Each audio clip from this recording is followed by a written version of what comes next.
Chapter 4. That next week was so hot horses were fainting up and down Main Street. By Thursday, the temperature inside the diner was 102 degrees. But Chet didn't mind the heat. Something amazing had happened that day. The guys had invited Chet to go swimming with them at the creek. All week they'd been coming into the diner earlier and earlier, and then sticking around even after they'd wolfed down their donuts. "You ever see the Pacific Ocean?" Sid had asked one day. "Sure," Chet said. "What's it look like?" Monty asked. Chet took a minute to picture it. He didn't want to disappoint the guys. "A little bluer than the Atlantic. Waves a little bigger, maybe. But otherwise, just lots of water and waves." They all seemed satisfied. "How about the Mississippi River?" Dewey had asked the next day. "You seen that too?" Chet told them it was wide and muddy. "I was on a steamboat that got stuck in the mud," Chet said. "We had to stay there for a whole day and night." That impressed them all. "You're the luckiest kid I know," Sid pronounced. "Me," Chet said. "Sure," Monty said. "To see all those places?" "I don't know," Chet said. "I hate moving around so much." Hearing those words startled Chet. He felt that way, but he'd never said it out loud, not even to Uncle Jerry. He hoped the guys didn't think he was belly-aching. "Hey, why don't you ever come down to the creek?" Sid said. "We're always looking for you there," Monty said. Chet tried to hide his surprise. "It's not the Pacific Ocean," Dewey said, "but it's pretty nice." "I hear it's better than the Pacific," Chet said. The guys all laughed. "Why don't you come today?" Sid said, and of course Chet said he would meet them after work. Uncle Jerry drew Chet a little map so we wouldn't get lost. A dotted line to the end of Main Street, and then behind the tile factory, down a steep hill and across a path. Chet made it to the bottom of the hill, and for a second he thought he was lost.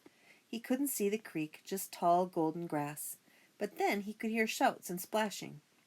He walked through the grass and into a clearing. The guys' dusty trousers and shirts were laid across some low branches. 3 pairs of scuffed-up boots were tumbled across the dirt. And just beyond, there was the creek. The guys were right. It wasn't much, maybe 20 feet across. He couldn't tell if it was deep enough to dive, but it was nice and shady. And at that moment there was no place on earth Chet would rather be. "Hurry up," Dewey shouted. "The water's perfect." Chet threw his clothes off and climbed up onto the broken-down dock. "Jump," Sid said. With a running leap, Chet launched himself into the air. Whoosh!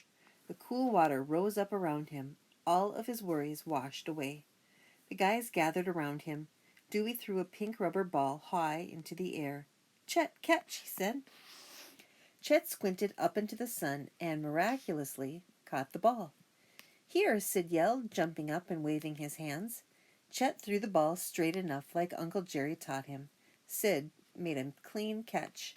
They played ball, then they took turns jumping off the dock and chasing each other back and forth across the creek. When they got tired of swimming, they sat on the bank under a big elm tree.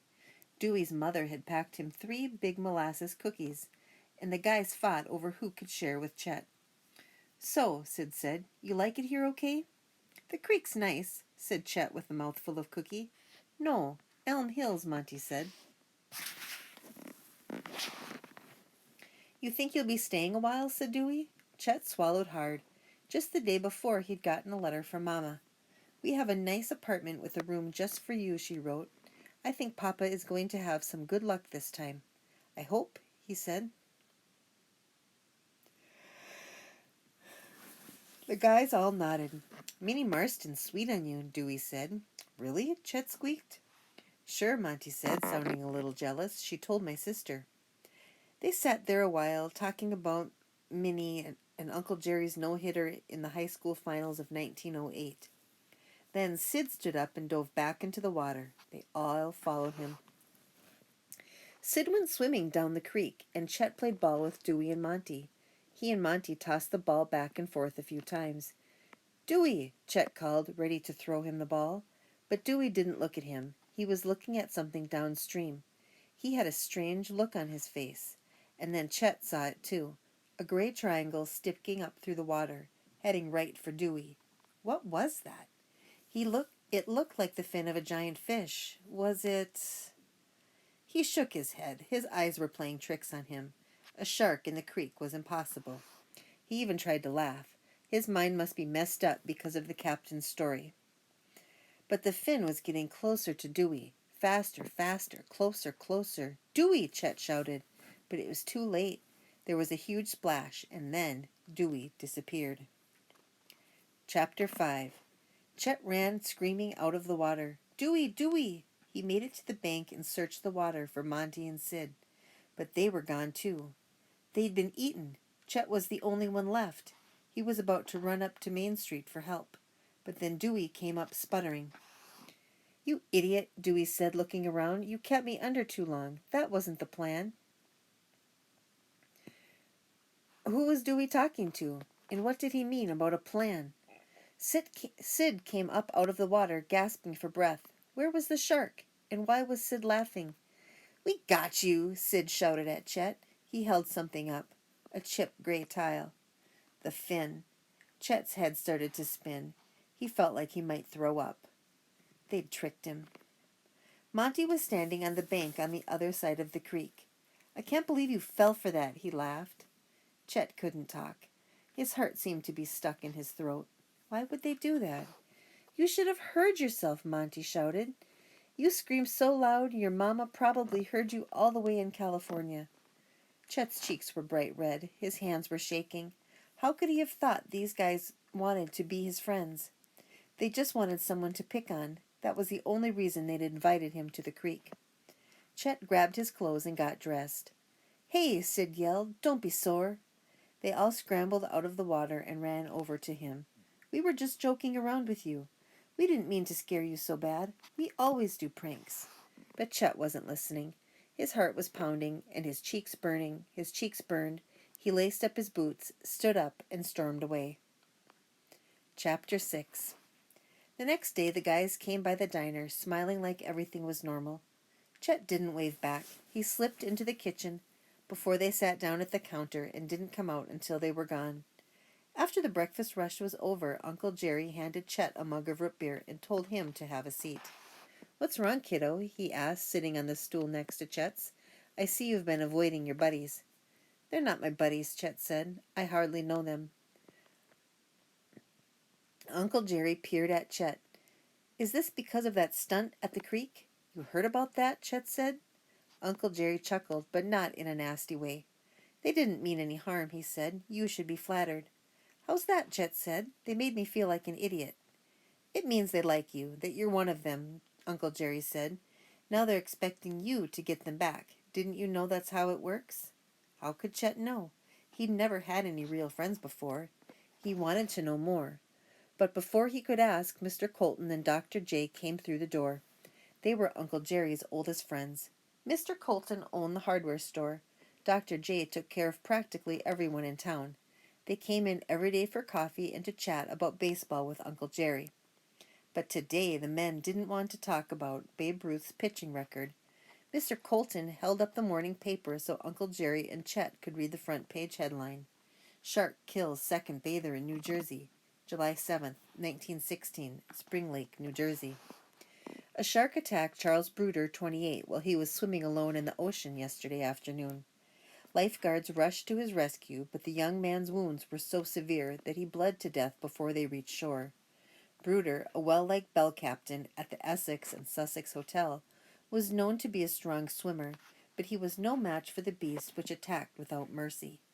Before he perished, Bruder was able to tell a remarkable story to his rescuers. He was a big gray fellow and as rough as sandpaper, Bruder said.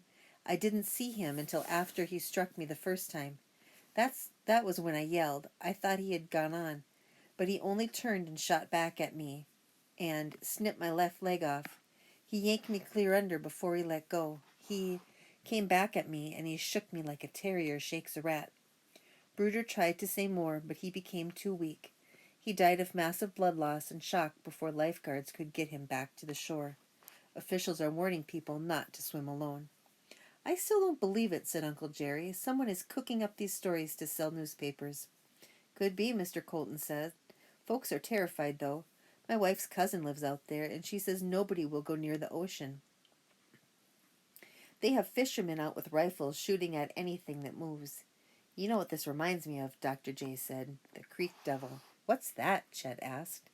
Mr. Colton and Dr. J chuckled. Then Mr. Colton shifted his hefty body forward on the stool. He leaned closer to Chet. Old-timers say there's a monster that lives down near the creek. He's covered with mud, eats snakes and bats, and makes a terrible hissing sound. Moans, too. Legend is that he comes out every decade and drags a kid back into the mud with him. People believe that? Chet said. Everyone in town knows the legend, Uncle Jerry said, but nobody really believes it. Except for Jerry here, Dr. J said, slapping Uncle Jerry on the shoulder. When we were little, he wouldn't go near the creek. Bah, Uncle Jerry said, waving his hand at Dr. J. I don't know what you're talking about. Doesn't someone need a wart removed or something? Was Uncle Jerry blushing? Imagine Uncle Jerry being afraid of a made-up monster. Chet smiled to himself. Maybe there was hope for him yet. Suddenly, Chet had an idea for the greatest prank ever. Folks would be talking about it for years, and then he'd be part of the gang for sure. Dewey, Monty, and Sid were going to come face to face with the Creek Devil.